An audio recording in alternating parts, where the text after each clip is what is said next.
ನಮಸ್ಕಾರ ಸ್ನೇಹಿತರೆ, ಎಲ್ಲರೂ ಹೇಗಿದ್ದೀರ? ಇವತ್ತು ನಾವು ಒಂದು ಸ್ಪೋಕನ್ ಇಂಗ್ಲೀಷ್ ಸ್ಟಾರ್ಟಿಂಗ್ ಏನಿದೆ, ಪರಿಚಯ, ಇಂಗ್ಲೀಷ್ ಅಕ್ಷರಗಳು, ಇಂಗ್ಲೀಷ್ ಸಮ್ ಡೆಫಿನಿಷನ್ ಕೆಲವೊಂದು ಬಗ್ಗೆ ಪ್ರತಿನಿತ್ಯಗಳ ದಿನಗಳ ಕಾಲ ಒಂದು ಸ್ಪೋಕನ್ ಇಂಗ್ಲೀಷ್ ವಿಡಿಯೋ ಬಿಡ್ತಾಯಿದ್ದೀವಿ. ವೀಕ್ಷಣೆ ಮಾಡಬೇಕಾಗಿ ನಮ್ಮಲ್ಲಿ ವಿನಂತಿ ಇರುತ್ತದೆ. ಪ್ರಥಮವಾಗಿ ಬಂದುಬಿಟ್ಟು ಸ್ಪೋಕನ್ ಇಂಗ್ಲೀಷ್ ಪರಿಚಯ, ಇಂಟ್ರೊಡಕ್ಷನ್. ನಮ್ಮ ಮನಸ್ಸಿನಲ್ಲಿರುವ ಆಲೋಚನೆಗಳು ಮಾತನಾಡಿಯೂ ಬರೆದು ತಿಳಿಯಪಡಿಸುವುದೇ ಭಾಷೆ. ಮಾನವ ಕಂಡುಹಿಡಿದ ಮೊದಲಾಗಿ ಭಾಷೆಯನ್ನು ರಮಣೀಯವಾಗಿ ಪ್ರಕೃತಿ, ದೈವ ಸೃಷ್ಟಿ, ಮನೋಹರವಾದ ಭಾಷೆ ಮಾನವ ಸೃಷ್ಟಿ. ಭಾಷೆ ಎನ್ನುವುದು ಸಹಸ್ರಾರು, ನೂರಾರು, ಹತ್ತಾರು ಬದಲಾವಣೆಗಳನ್ನು ಹೊಂದಿ ಕ್ರಮವಾಗಿ ಬೆಳೆಯುತ್ತಾ ಬಂದಿದೆ. ಮನುಷ್ಯನಿಗೆ ದೇಶಕ್ಕೂ ಮಧ್ಯ ಸಂಬಂಧ ಬಾಂಧವ್ಯಗಳ ಐಕ್ಯತೆಯನ್ನು ಬೆರೆಸುವುದೇ ಭಾಷೆ. ಅದು ಮಾನವನ ಅತಿ ಶಕ್ತಿವಂತ ಆಯುಧ. ಭಾಷೆ ಪ್ರತಿಯೊಂದು ಶಾಸ್ತ್ರಕ್ಕೂ, ಕಲೆಗೂ, ಜೀವನಾಡಿ ಪ್ರತಿಯೊಂದು ಮೆಟ್ಟಿಲು, ಸಂಸ್ಕೃತಿಯ, ಕಾಲಮಾನ, ನಾಗರಿಕತೆ ಅಳತೆ ಕೋಲು. ಭಾಷೆ ಇಲ್ಲದೆ ದಿನವನ್ನು ಮಾನವ ಊಹಿಸಲಾರೆ. ಅವನ ದೈನಂದಿನ ಜೀವನವೇ ಸ್ತಂಭಿ ಹೋಗುತ್ತದೆ. ಮಾತನಾಡುವ ಭಾಷೆ ಶಬ್ದಗಳ ಸಂಕೇತ, ಬರೆಯುವ ಭಾಷೆ ಶಬ್ದಗಳುಳ್ಳ ಅಕ್ಷರಗಳ ಸಂಕೇತ. ಭಾಷೆ ಕೆಲವು ವಾಕ್ಯಗಳ ಸಮುಚ್ಚಯ, ಕ್ರಮವಾಗಿ ಅರ್ಥಪೂರ್ಣ ಕೊಡುವ ಶಬ್ದಗಳ ಸಮುಚ್ಚಯ ವಾಕ್ಯ. ಶಬ್ದಗಳು ಸಮ್ಮೇಳನದಿಂದ ಸಂಬಂಧಗಳುಂಟಾಗುತ್ತವೆ. ಅಕ್ಷರಗಳ ಒಂದೊಳಗೂಡಿಯಾಗಿ ಶಬ್ದಗಳು ಉಂಟಾಗುತ್ತವೆ. ಎಂದರೆ ಅಕ್ಷರಗಳು ಶಬ್ದಗಳಾಗಿ, ಶಬ್ದಗಳು ಪದವಾಗಿ, ಪದಗಳು ವಾಕ್ಯವಾಗಿ, ವಾಕ್ಯಗಳು ಭಾಷೆಯಾಗಿ ಮಾರ್ಪಡುತ್ತವೆ. ಅಕ್ಷರಗಳು ಇಂಗ್ಲೀಷ್ನಲ್ಲಿ ಲೆಟರ್ಸ್, ಪದಗಳು ವರ್ಡ್ಸ್, ಶಬ್ದಗಳು sounds of syllabus, sounds of symbols. Sentence ಅಂದರೆ ವಾಕ್ಯ, ಭಾಷೆ ಅಂದರೆ ಲ್ಯಾಂಗ್ವೇಜ್. ಭಾಷೆಗೆ ವಾಕ್ಯಗಳಿಗೆ ಪದಗಳೇ ಪ್ರಾಣ. ಆದುದರಿಂದ ಪದಗಳನ್ನು ಕಲಿತು ಅವುಗಳನ್ನು ವಾಕ್ಯಗಳನ್ನಾಗಿ ಮಾಡಿಕೊಳ್ಳುವುದು ಯಾವುದೇ ಭಾಷೆಯ ಅಧ್ಯಯನವಾಗಿ ಮಾಡಬಹುದು. ನಮ್ಮ ವಾಕ್ಯ ರಚನೆಯು ನೈಪುಣ್ಯತೆಯ, ಭಾಷೆ ಮತ್ತು ಜ್ಞಾನಕ್ಕೆ ಆಧಾರವಾಗಿರುತ್ತದೆ. ಭಾಷೆಯಲ್ಲಿ ವಿಧವಾದ ವಾಕ್ಯಗಳುಂಟು. ಇವುಗಳನ್ನು ಸೆಂಟೆನ್ಸ್ ಪ್ಯಾಟರ್ನ್ಸ್ ಆ್ಯಂಡ್ ಸ್ಟ್ರಕ್ಚರ್ಸ್ ಎನ್ನುತ್ತಾರೆ. ಕನ್ನಡದಲ್ಲಿ ಇವುಗಳನ್ನು ವಾಕ್ಯ ನಿರೂಪಣೆ ಎಂದು ಹೇಳುತ್ತಾರೆ. ಇಂಗ್ಲೀಷಿನಲ್ಲಿ 2000ರಿಂದ 3000ಗಳಷ್ಟು ಅವಶ್ಯಕವಾದ ಪದಗಳು, ಬೇಸಿಕ್ ವರ್ಡ್ಗಳಿವೆ. ಇಂಗ್ಲೀಷ್ ಭಾಷೆಯನ್ನು 275 ವಾಕ್ಯ ನಿರೂಪಣೆ ಒಳಗೊಂಡಿರುತ್ತದೆ. ಆದುದರಿಂದ ಈ ಭಾಷೆಯು ಕಲಿಯಲು 2000ರಿಂದ 3000 ಪದಗಳು, 275 ವಾಕ್ಯಗಳು, ಅವುಗಳ ಅಧ್ಯಯನ ಮಾಡಬೇಕು. ವಾಕ್ಯ ರಚನೆಯನ್ನು ಇಂಗ್ಲೀಷ್ನಲ್ಲಿ ಸಿಂಟ್ಯಾಕ್ಸ್ ಎನ್ನುತ್ತಾರೆ. ವಾಕ್ಯ ರಚನೆ ಮಾಡಲು ಪದಗಳ ಅರ್ಥ, ಅವುಗಳನ್ನು ಉಪಯೋಗಿಸುವ ವಿಧಾನ, ಪದಜೋಡಣೆ ಮತ್ತು ಕಾಲ ಇವುಗಳನ್ನು ಕಲಿಯಬೇಕು. ಇಲ್ಲದಲ್ಲದೆ ಭಾಷೆ ಸುಂದರವಾಗಿರಲು ವಾಕ್ಸಂಪ್ರದಾಯ, ಸಮುಚ್ಚಯ ಮತ್ತು ಅಲಂಕಾರ ಉಪಯೋಗಿಸಬೇಕು. ಮೊದಲಿಗೆ ಬೇಸಿಕ್ ಇಂಗ್ಲೀಷನ್ನು ಮಾತೃಭಾಷೆಯಂತೆ ಸಹಜ ಪದ್ಧತಿಯಲ್ಲಿ ಅನುಕರಣೆ, ಇಮಿಟೇಷನ್, ಹೋಲಿಕೆ, ಅನಾಲಜಿ ಇವುಗಳ ಸಹಾಯದಿಂದ ಕಲಿಯಬೇಕು. ನಿಯಮಗಳು, ರೂಲ್ಸ್, ಗುಣಲಕ್ಷಣ ನಿರೂಪಣೆ, ಡೆಫಿನಿಷನ್ ಹೆಚ್ಚು ಅವಶ್ಯಕತೆ ಇಲ್ಲ. ಈ ವಿಧದಲ್ಲಿ ಫಂಕ್ಷನಲ್ ಗ್ರಾಮರ್ ಎನ್ನುತ್ತಾರೆ. ಗ್ರಾಮರ್ ಎಂದರೆ ರೂಲ್. ಎರಡನೇ ಮಟ್ಟದಲ್ಲಿ ನಿಯಮಗಳು ಮತ್ತು ಗುಣಲಕ್ಷಣಗಳು ನಿರೂಪಣೆಗಳನ್ನು ಕಲಿಯಬೇಕು. ಆಗಲೇ ಇಂಗ್ಲೀಷಿನಲ್ಲಿ ನಾವು ಮಾಡುವ ತಪ್ಪು ಮನದಟ್ಟವಾಗುತ್ತದೆ. ಈ ಪದ್ಧತಿ ಫಾರ್ಮಲ್ ಗ್ರಾಮರ್ ಎಂದು ಕರೆಯುತ್ತಾರೆ.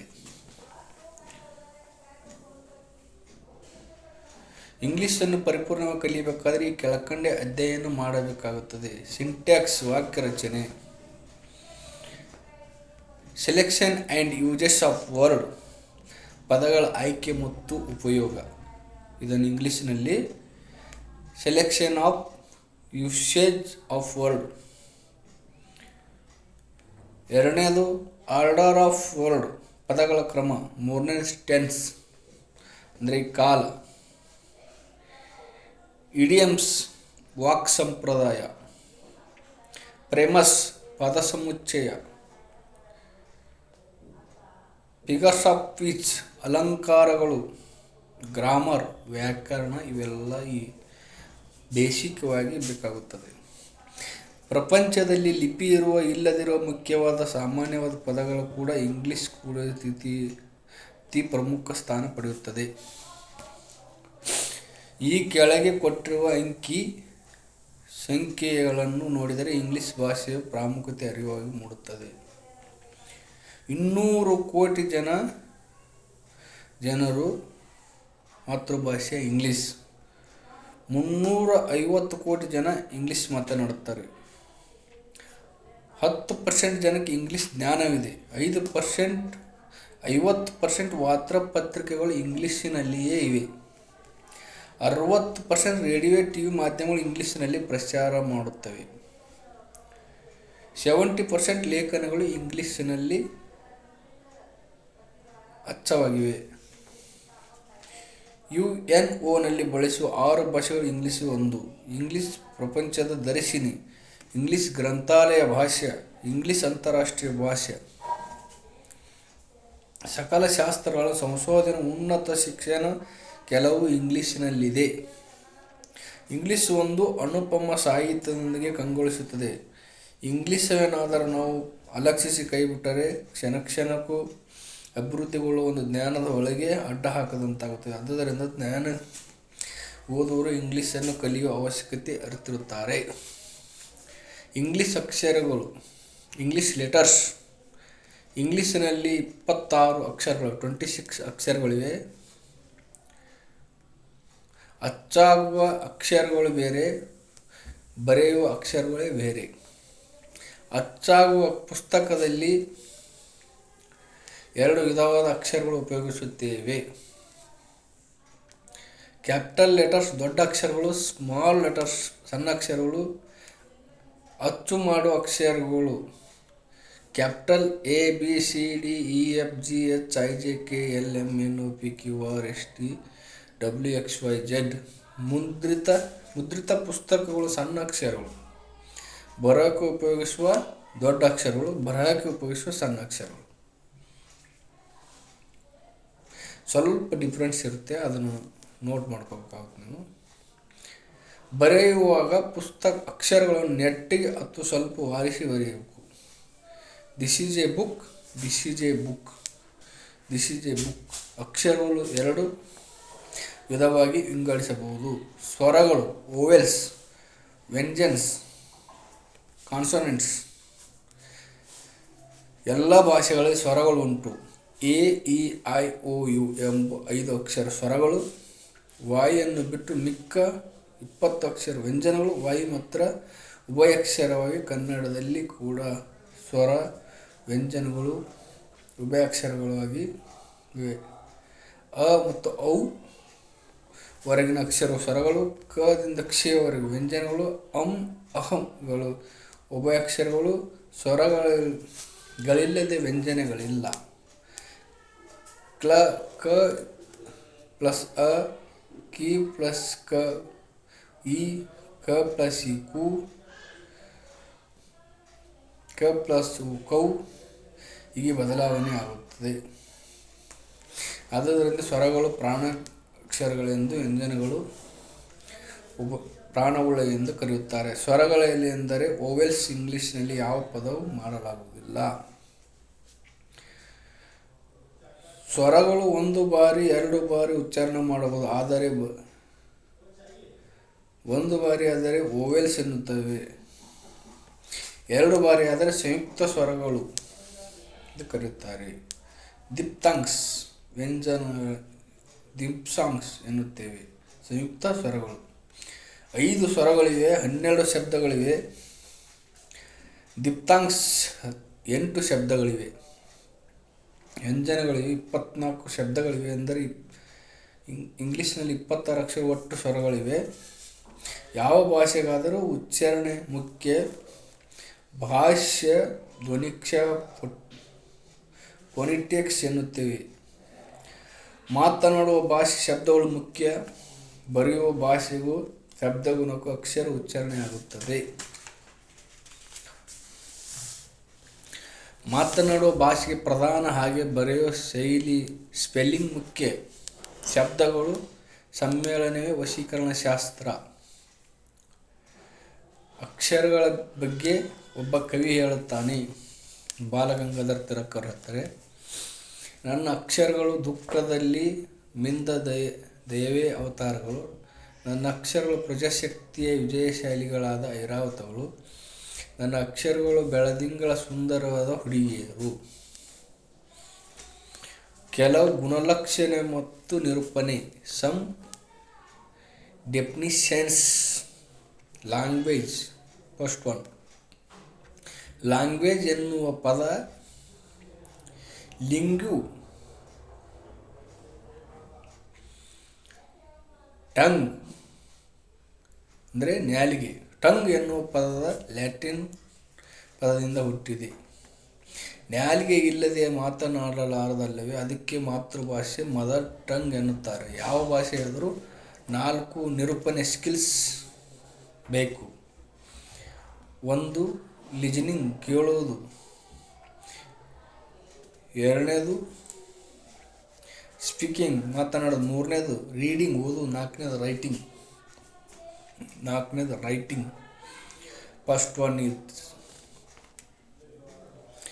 Listening, second one speaking, third one reading, four one is writing.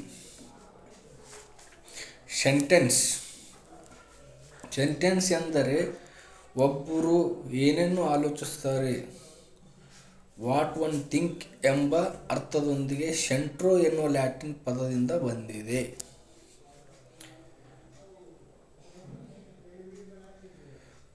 ಹುಟ್ಟಿ ಬಂದ. ಮಾತನಾಡುವ ಮೂಲಕ, ಬರೆಯುವ ಮೂಲಕ ಅಲ್ಲವೇ ನಮ್ಮ ಆಲೋಚನೆಗಳು ನಾವು ವ್ಯಕ್ತಪಡಿಸುತ್ತೇವೆ. ವಾಕ್ಯ ಭಾಷೆ ಪ್ರಾಣ. ವಾಕ್ಯ ರಚನೆ ಚಾತುರ್ಯದಿಂದ ಭಾಷೆಯನ್ನು ಪರಿಪೂರ್ಣತೆ ಹೊಂದುತ್ತದೆ. ವಾಕ್ಯ ರಚಿಸುವ ಪದಗಳು ಪ್ರಧಾನವಾಗಿ ವಹಿಸುತ್ತದೆ. 3ನೇದು ಬಂದ್ಬಿಟ್ಟು ಪಾರ್ಟ್ ಆಫ್ ಸ್ಪೀಚ್. ಭಾಷೆ ಭಾಗಗಳು. ಪದಗಳಿಂದ ವ್ಯಕ್ತವಾಗುವ ಪ್ರತಿಯೊಂದು ಪದವು ಒಂದು ನಿರ್ದಿಷ್ಟ ಫಂಕ್ಷನ್ ಮಾಡುತ್ತದೆ, ಕೆಲಸ ಮಾಡುತ್ತದೆ. ಫಂಕ್ಷನ್ ಪಾರ್ಟ್ಸ್ ಆಫ್ ಸ್ಪೀಚ್ ಎಂದು ಕರಿತೇವೆ. ಇವುಗಳಲ್ಲಿ 9 ಇವೆ. ಒಂದು ಫಂಕ್ಷನ್ಗೆ ಹೆಸರಿದೆ, ಕೆಳಗಿನಂತಿವೆ. ಇದರಲ್ಲಿ 9 ಇವೆ. ಮೊದಲನೇದು ನೌನ, ನಾಮವಾಚಕ ಪದ. ಪ್ರೊನೌನ್, ಸರ್ವನಾಮ. ವರ್ಬ್, ಕ್ರಿಯಾಪದ. ಪ್ರಿಪೊಸಿಷನ್, ಉಪಸರ್ಗ. ಅಡ್ಜೆಕ್ಟಿವ್, ವಿಶೇಷಣ, ಗುಣವಾಚಕ. ಅಡ್ವರ್ಬ್, ಕ್ರಿಯೆ ವಿಶೇಷಣ. ಕಂಜಕ್ಷನ್, ಸಂಬಂಧವಾಯ. 8ನೇದು ಬಂದ್ಬಿಟ್ಟು ಇಂಟರ್ಜೆಕ್ಷನ್ ಅಂದರೆ ಉದ್ಗಾರ, ಆಚಾರದಾಯಕ. ಮೊದಲನೇದು ಬಂದ್ಬಿಟ್ಟು ನಾಮವಾಚಕ. ಮನುಷ್ಯರು, ಪರ್ಸನ್ಸ್, ಪ್ಲೇಸಸ್, ಥಿಂಗ್ಸ್, ಈ ಥರದ್ದು ನಾಮವಾಚಕ ಕರಿತೇವೆ. ಉದಾಹರಣೆಗೆ ಪರ್ಸನ್ಸ್ ಸ್ಥಳಗಳು, ಮನುಷ್ಯರು, ಸ್ಥಳಗಳು, ವಸ್ತುಗಳು, ಇವುಗಳನ್ನು ನಾಮವಾಚಕವಾಗಿ ಕರೀತಾರೆ. ಉದಾಹರಣೆಗೆ Mahatma Gandhiji, mister Nehru, MS Rachel, man, dog, child, tree, book ಮೊದಲಾದಗಳು ಇವೆಲ್ಲ ನಾಮವಾಚಕವಾಗಿ ಬರುತ್ತವೆ. ಸರ್ವನಾಮ, ಪ್ರೊನೌನ್, ನಾಮವಾಚಕ. ನಾಮವಾಚಕಗಳು ಬದಲಾಗಿ ಬಳಸುವ ಪದಗಳು ಸರ್ವನಾಮಗಳು. I, we, you, he, she, it, they, one, ones, each, other, both ಮೊದಲಾದಗಳು. 3ನೇದು ಬಂದ್ಬಿಟ್ಟು ವರ್ಬ್, ಕ್ರಿಯಾಪದಗಳು. ನೋವು ಇಲ್ಲವೇ ಪ್ರಣವ ಮಾಡುವ ಕೆಲಸ ಆ್ಯಕ್ಷನ್ ಅದು ಹೊಂದಿರುತ್ತದೆ. ಅದರ ಸ್ಥಿತಿ ಅದನ್ನು ಅಳವಡಿಸುವ ಪದ ಕ್ರಿಯೆಯಾಗುತ್ತದೆ. ಐ ರೋಟ್ ನಾನು ಬರೆದೆ. I wrote. I am a boy ನಾನು ಬಾಲಕನು. I have a one pen ನನ್ನ ಹತ್ರ ಒಂದು ಪೆನ್ ಇದೆ. ನಾನು ಬರೆದೆ ಆ್ಯಕ್ಷನ್ ಆಗುತ್ತೆ. I am a boy state ಆಗುತ್ತೆ. ನನ್ನ ಹತ್ರ ಲೇಖನ ಇದೆ ಅಂತ ಒಂದು ಪ್ರೊಸೆಷನ್ ಆಗುತ್ತೆ. ನಾಲ್ಕನೇದು ಬಂದ್ಬಿಟ್ಟು ಪ್ರಿಪೊಸಿಷನ್ ಅಂದರೆ ಉಪಸರ್ಗ. ಇನ್ ಒಳಗೆ, ಅಟ್ ಅಲ್ಲಿ, ಆನ್ ಅದರ ಮೇಲೆ, ಆಫ್ ಮೇಲುಗಡೆ, ಅಂಡರ್ ಕೆಳಗೆ ಮೊದಲಾದವು. ಗುಣವಾಚಕ ಅಂದರೆ ಅಡ್ಜೆಕ್ಟಿವ್. ನೌನ್ ಗುಣಗಳು ಕ್ವಾಲಿಟಿಗಳನ್ನು ತಿಳಿಯುವ ಪದಗಳನ್ನು ಗುಣವಾಚಕ. ಸ್ವೀಟ್ಸ್ ಸಿಹಿಯಾದ, ನೈಸ್ ಹಿತವಾದ, ಬ್ಯೂಟಿಫುಲ್ ಅಂದವಾದ, ಲವ್ಲಿ ಮನೋಹರಕವಾದ ದುಡ್ಡು. ಆರನೇದು ಬಂದ್ಬಿಟ್ಟು ಆಡ್ವರ್ಬ್ ಅಂದರೆ ಕ್ರಿಯೆ ವಿಶೇಷಣಗಳು. ಕ್ರಿಯೆ ಬಗ್ಗೆ ತಿಳಿಯುವ ಪದಗಳೆಂದರೆ ವೆನ್ ಯಾವಾಗ, ವೇರ್ ಎಲ್ಲಿ, ಹೌ ಹೇಗೆ ಎನ್ನುವ ಪದಗಳು ಉತ್ತರ ಕೊಡುವ ಪದಗಳೇ ಆಡ್ವರ್ಬ್. ಆನ್ 10ನೇ ತಾರೀಕಿನಂದು, ನೌನ್ ಈಗ, ಎಸ್ಟರ್ಡೇ ನಿನ್ನೆ, ಸಂಡೇ ಭಾನುವಾರ. ಇವು adverb of the time. Hair ಇಲ್ಲಿ, ಆಟ್ ಹೋಮ್ ಮನೆಯಲ್ಲಿ, ಇನ್ ದಿ ಗಾರ್ಡನ್ದಲ್ಲಿ ತೋಟದಲ್ಲಿ ಮೊದಲಾದವುಗಳನ್ನು ಆಡ್ವರ್ಬ್ ಕರೀತಾರೆ. ಸ್ವೀಟ್ಲಿ ಹಿತವಾಗಿ, ಸಿಹಿಯಾಗಿ, ಕೈಂಡ್ಲಿ ದಯದಿಂದ, ಸಾಫ್ಟ್ಲಿ ಮೃದುವಾಗಿ ಮುಂತಾದವುಗಳು ಆಡ್ವರ್ಬ್ ಮ್ಯಾನರ್ಗಳಾಗಿ ಹೊರಡುತ್ತವೆ. ಇನ್ನು ಕಂಜಂಕ್ಷನ್ ಸಂಬಂಧಬಾಹ್ಯವಾಗಿ ಎರಡು ಪದಗಳು ವ್ಯಕ್ತಿಗಳು ಜೋಡಿಸುವ ಪದಗಳನ್ನು ಸಂಬಂಧಗಳನ್ನಾಗಿರುತ್ತಾರೆ. ಆ್ಯಂಡ್ ಮತ್ತು ಬಿಕಾಸ್ ಆದುದರಿಂದ, ಥೋ ಆದರೂ, ಇವು ಮೊದಲಾದವುಗಳು. ಉದ್ವಾರಕಗಳು ಇಂಟರ್ಜೆಕ್ಷನ್ ಮನಸ್ಸಿನಲ್ಲಿರುವ ಭಯ, ಸಂಭ್ರಯ, ಆಶ್ಚರ್ಯ ಪದಗಳನ್ನು ಉದ್ವಾರಕವು ಆಶ್ಚರ್ಯಕ್ಕೊಳಗಾಗುವುದು. ಓಹ್ ಅಹ ಅಲಾಸ್ ಮುಂತಾದವುಗಳು. ಕೈಂಡ್ಸ್ ಆಫ್ ವರ್ಬ್ ಕ್ರಿಯಾಪದದ ವಿಧಗಳು. ಆರ್ಡಿನರಿ ಮೇನ್ ವರ್ಬ್ಸ್ ಕ್ರಿಯೆಗಳು. ಎರಡನೇದು ಹೆಲ್ಪಿಂಗ್ ವರ್ಬ್ ಸಹಾಯಕ ಕ್ರಿಯಾಪದಗಳು.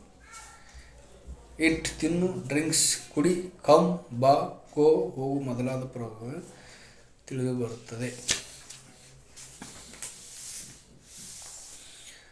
Am, are, is, have, has, do, does, shall, will ಮುಂತಾದ ಕ್ರಿಯಾ ಪದಗಳು. ಹೆಲ್ಪಿಂಗ್ ವರ್ಬ್ ಸಹಾಯಕ ಕ್ರಿಯಾಪದಗಳು. ಆಕ್ಸಿಲರಿ ವರ್ಬ್ಸ್ ಅನಮಲಸ್ ಪೈನಟ್ಸ್ ಎಂದು ಕೂಡ ಕರೆಯುತ್ತಾರೆ. ಇವು 24 ಇವೆ. ಅವುಗಳಲ್ಲಿ ಕೆಳಕಂಡಂತೆಯೇ ಇವೆ. ಆಕ್ಸಿಲರಿ ವರ್ಬ್ಸ್ ಅಂತ ಕರೀತಾರೆ. ಇವಕ್ಕೆ 24 ಇವೆ.